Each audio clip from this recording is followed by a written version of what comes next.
Hello everyone. మనిషి అన్నవాడు తనలోని శక్తిని మర్చిపోవడానికి వన్ ఆఫ్ ద రీజన్ ఈ మోటివేషనల్ స్పీకర్స్. ఆశ్చర్యపోతున్నారు కదూ, ఇది నిజమే.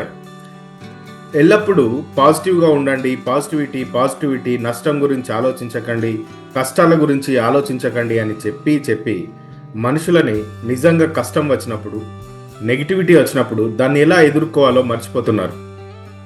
నెగిటివిటీ అంటే, కష్టం అంటే భయపెడుతున్నారు. ఈ విశ్వం అంతటిని మనం గమనిస్తే ఏది కూడా స్ట్రేట్గా వెళ్ళదు.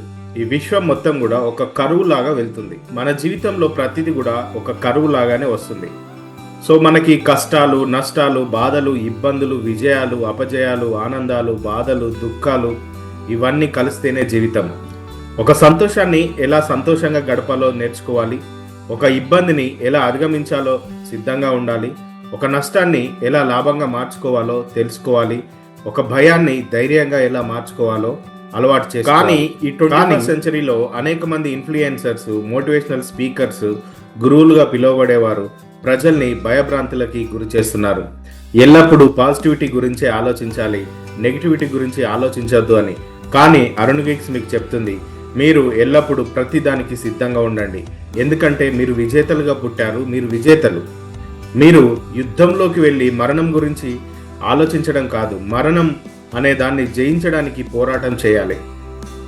మరణం అనేది యుద్ధంలో ఉంటుంది కాబట్టి యుద్ధానికే వెళ్లకుండా ఉండండి అని చెప్పడం కాదు మోటివేషన్ అంటే.